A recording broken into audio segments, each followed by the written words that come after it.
So, I am so grateful to be with you today. What I know is that this is the day that love has made. And this is also the very first Sunday of our book series. It is a fabulous book. It's called An Altar in the World, and it's by Barbara Brown Taylor.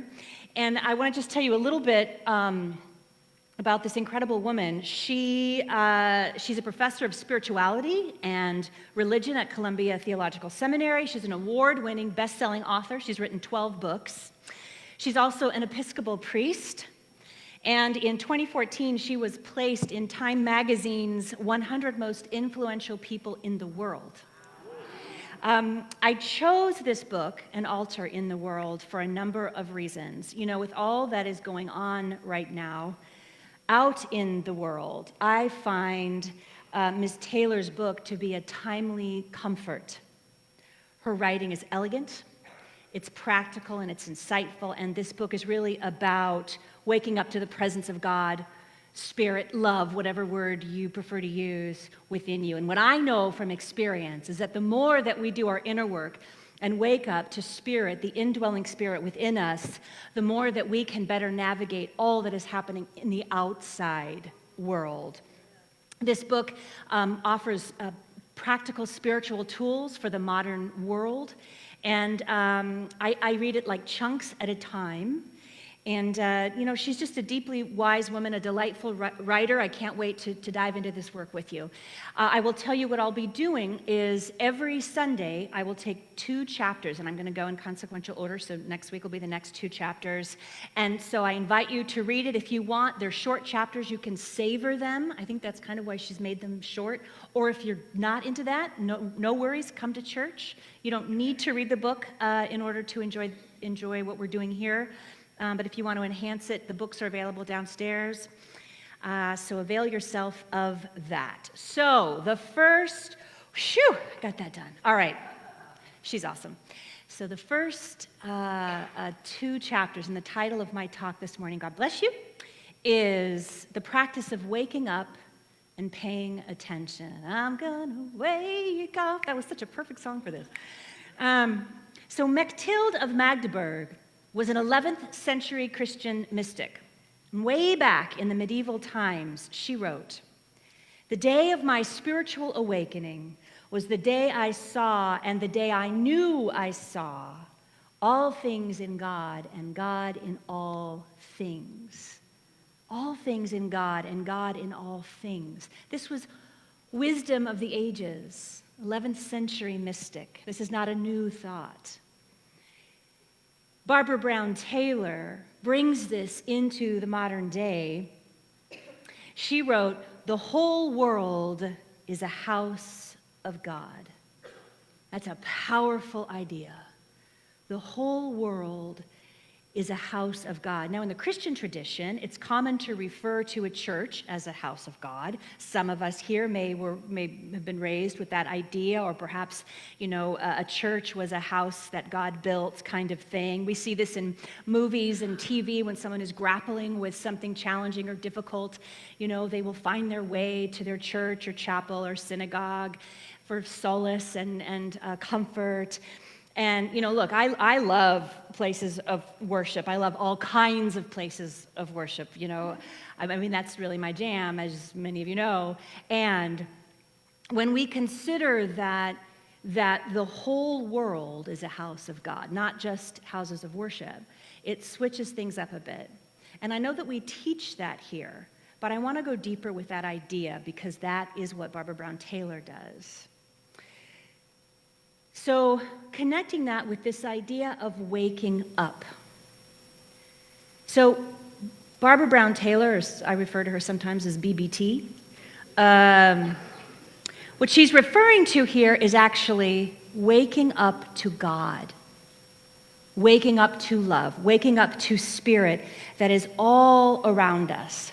Now there's this thing that can happen sometimes, And that is that we gather on Sundays and we have this just love fest, right? There's just the great music and we're all just feeling so floaty after service, a lot of like huggy, just good feelings. And we leave service, we go out into the parking lot, and if someone pulls their car out the same time you do, it's one of these, like, oh no, you go, oh no, you, it's fine, oh no, oh bless, namaste, I love you, bless, right? Just me? Maybe it's just me, okay. So we leave this house of God. We leave the house of God that's in the parking lot. We go onto the house of God that is the freeway. And maybe, 12:30, 1 o'clock, on the way home from, say, brunch, we're further down the road on the way back to our house. Maybe someone cuts us off on the road, and bam, we are out of the Church of God, and we are into the land of the flipping birds.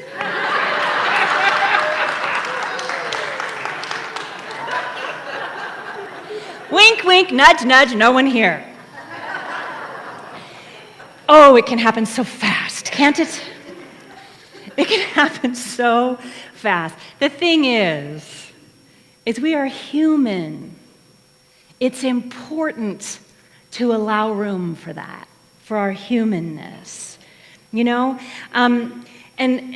so BBT writes, she says, I have an easier time loving humankind than I do loving particular human beings.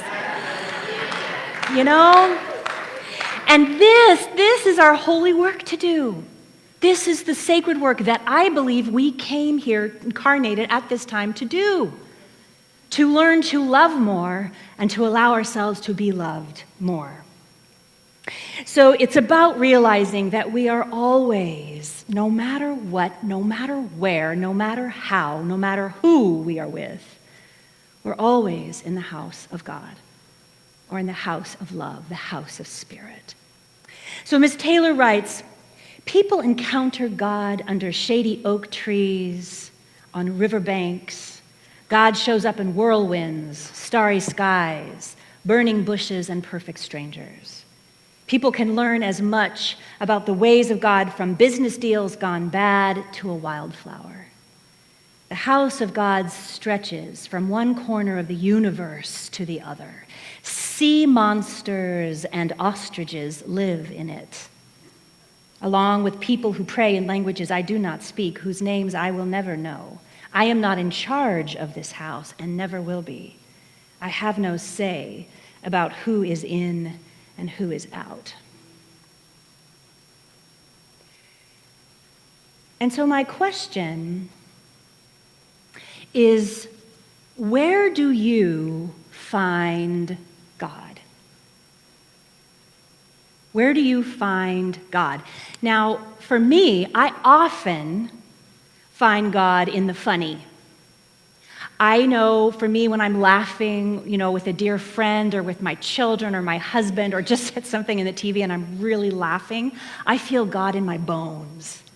I think we forget that sometimes, that God is in the funny. So earlier this month, there was a really interesting story that happened in Arizona. And there was a community city council meeting in Tucson, Arizona, and they gathered together because a group of people wanted to put the notion of having a sanctuary city on the ballot. And so there was a certain amount of charge, and there were people who felt very passionate about this. And they went to the city council meeting, and at that same city council meeting, there were two hecklers who joined the meeting. Now, I'm a community organizer. I have organized tons of these meetings. I've been to tons of these meetings. I can tell you that they can get, when people come and protest, it can get heated, it can get charged, it can get a little uncomfortable and squirrely, right? So that was starting to happen at this meeting in Tucson, Arizona. These people were having this discussion that was important to them, and there were two hecklers that came, and they were trying to effectively trying to stop the meeting, right? Trying to cause an issue so it would stop. And these particular hecklers, they just were kind of silly in their approach, and not necessarily that effective. They were just sort of making noise. So the point of me telling you this story is that at the meeting, there was a gentleman who was sitting down front, who is now known as Green Shirt Guy, for any of you who saw this.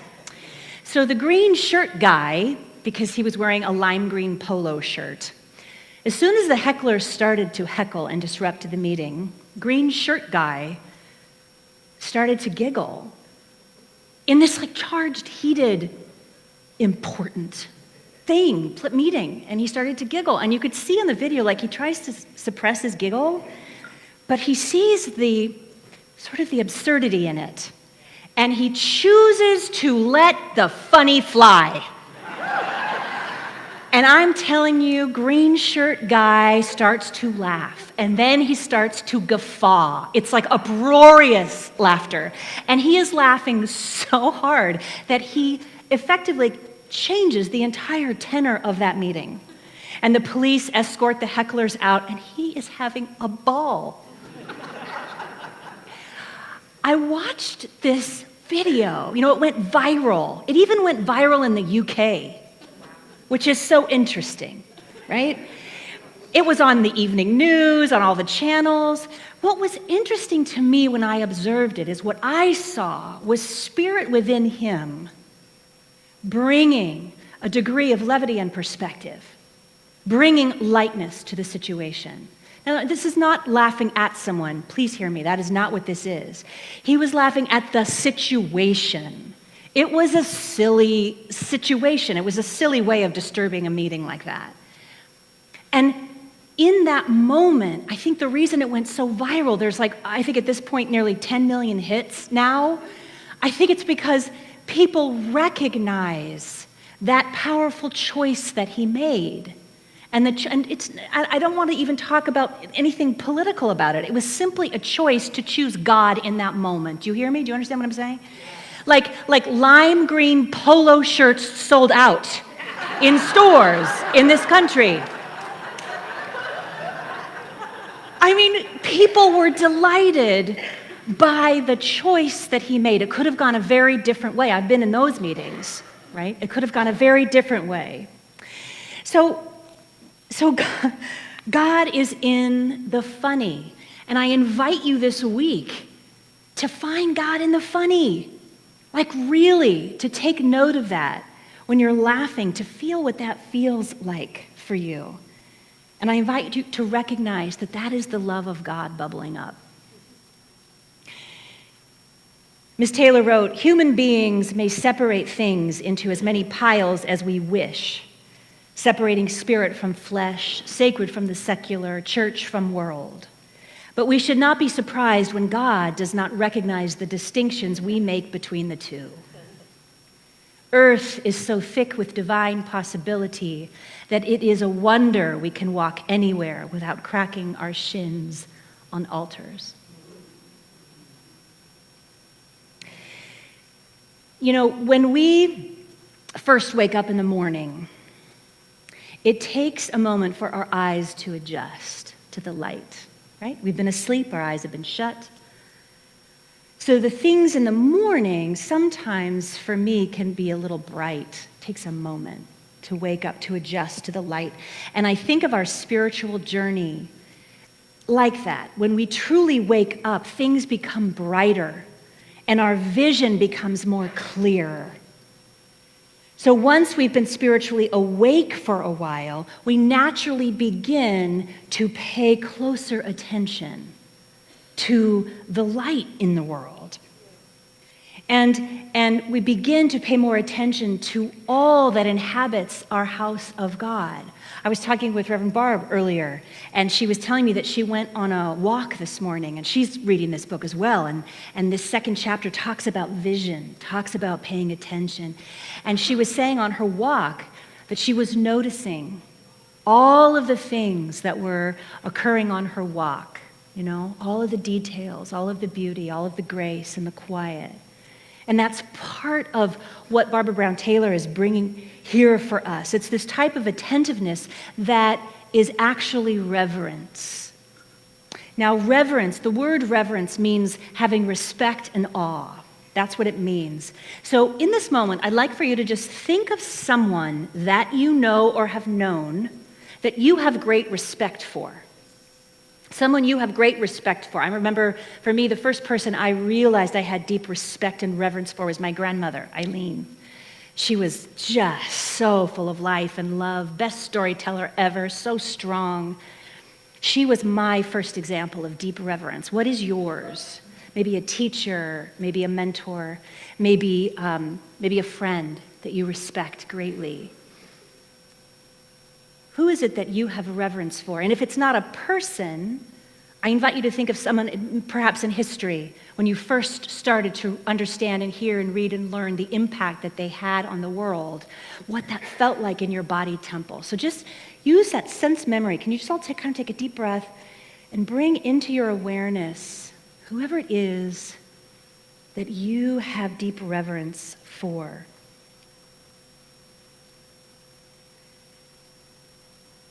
Now, gently open your eyes if you would.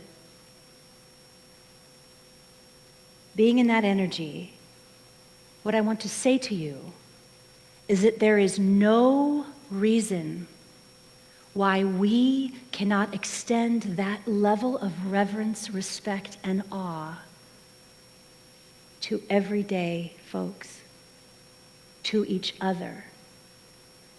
There is no reason why we reserve it for the grandmother Eileens of the world, right? So the everyday folks you encounter on your errands, the customer service folks on the other end of the phone, and I'm not talking about good manners. That's not what I'm talking about here. I'm not talking about kindness necessarily. This is a bigger kind of love. This is a bigger call that I'm offering you today. It's a soul love. It's reverence for another person's soul. And we can do that, as I mentioned to you last Sunday, to the person who is across the counter at the grocery store. We can do that with anyone. That level of reverence, of soul connection. This is not woo-woo. This is real soul connection. We all are worthy of being revered. Every one of us is worthy of that level of respect, of awe. So let's begin to extend that kind of loving consciousness in the world more. Yes? So once more, I invite you to just take a deep breath in, feeling once again that sense memory of that love, of that respect, that person that you revere so much. And now, on the exhale, I invite you to send that reverence, that respect, that love, that awe into this room. Allow it to move from your being to the person to your left, to your right. You can do it with your eyes closed. You can do it with your eyes open. For those of you watching online, you can do it in your house, in your room, wherever you are. Send that level of reverence out into the world. Notice how this feels in your body temple when you do that. You're not holding back. You're not holding back. You're not withholding. You're letting it out. So take another deep breath in. Even just that breath makes us feel lighter, doesn't it? And isn't it interesting how it kind of lightens our load a little bit? I believe we are wired. I believe Spirit wired us to extend this offering to each other. I was mid-moving into my place, our home in West Lynn, and the mail carrier, this was yesterday, the mail carrier came up to the door. And this was, of course, in my mind and in my heart. And he had a package for me. And he came to my door and he just, handed me the package and he kind of introduced himself. And I could have been that, polite and courteous and kind. Very nice to meet you. But I will tell you that I wanted to practice this. And so in that moment, and it was less than 2 minutes, he and I, Andrew is his name, had a soul connection. It was soul to soul, and it wasn't weird at all. It was so profoundly authentic and present. And that's what I want to bring to you today. That's what I want to suggest that you do, that you carry on out into your week. That kind of connection with other humans. When I think about living reverently in addition to connecting, I also think of meditation.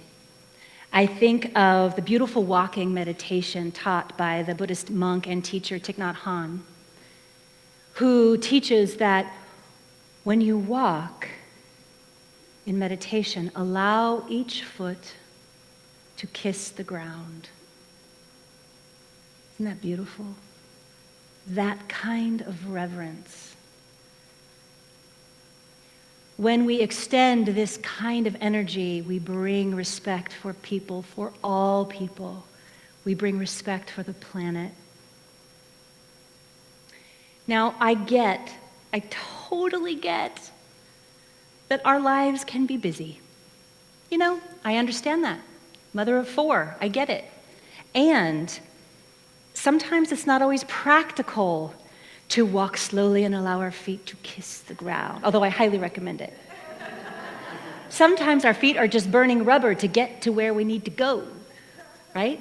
And balance is everything.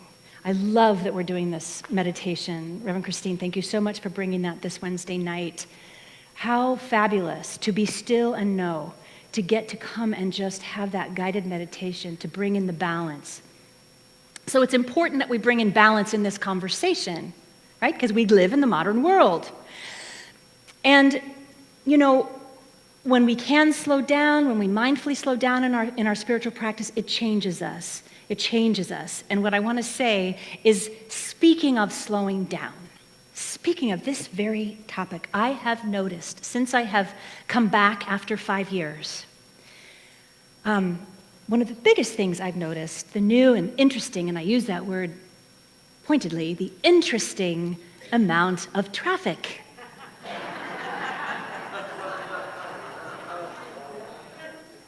What? Seriously, people. All right. Thank you. I'm glad I'm not alone. It's really something. There's a lot of traffic now. And wow. So in talking today about waking up to God and paying attention and reverence, I thought I would share with you a practice that I used to do a lot when I lived in Los Angeles. And now I'm implementing it right here in Portland. It's been very helpful for me, and it's very germane to this conversation. So, you know, if you're somewhere out in public and you feel annoyed or you know, you're just far away from the energy of revering your fellow human, I get it.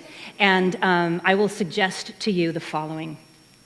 Once again, since we're talking about being on the road, let's continue that analogy. If you're on the road, or that example, and you know that you have, say, 1 or 2 miles to go, or maybe if you're like me, it's 3 or 4 minutes, you go more like that, and you know that in 3 or 4 minutes you're going to get to your destination, home, work, your meeting, whatever it is.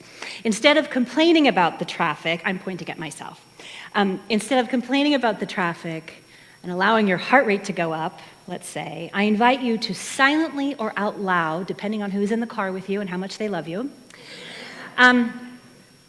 I invite you to bless each car on the road, to bless every car on the road. And some of you know this practice. I've taught it here before, but I'm just going to lovingly bring it in again. And that is, it's this really simple tool. It's really simple. And I found over the years that the simplest spiritual practices are often the most effective. Because we can just go right into it. Okay, I'm going to do the blessing again. I'm going to do the blessing of the cars. You can say, Namaste, the God in me blesses the God in you. You can say, as each car passes, or as you pass the cars, I bless you. I love you. You are loved. You can even just send love. And you're just doing it for a minute, for 2 minutes, for 2 miles, right? So it's a period of time to get from point A to point B. And as you do this, I bless you on your way, notice what it does to your body temple. Notice how it affects you. You can also do this, it can be very kid-friendly. If you have kids or grandkids, we used to, when our kids were small, send a rainbow of love to the red car, send joy to the blue car, send peace to the yellow bus, whatever it is for you. But it's bringing that level of reverence in a moment. It's paying attention. It's waking up to what's really happening. Meister Eckhart said, let God be God in you. Let God be God in you. And we can do that anywhere, and no one is going to know. It's okay. So I invite you this morning, as you leave the parking lot, bless you, namaste, bless you, I love you, I love you, I love you.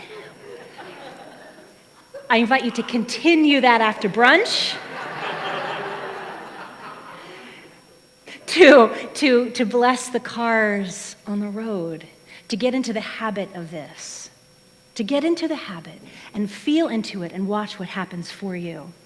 And so this week I invite you to remember the whole world is the house of God, and we have an opportunity to wake up to it. Finding the funny helps. Find the funny wherever you can and recognize that's God bubbling up as your laughter. And third, we are all worthy of being revered, respected, and in awe of each other. And so as we do this, notice how it shifts you into a higher vibration of love. And isn't that what this is all about anyway? Just more love. Okay, thank you. Thank you. Thanks. Thank you. Thank you.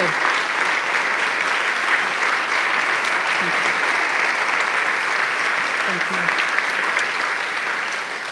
So,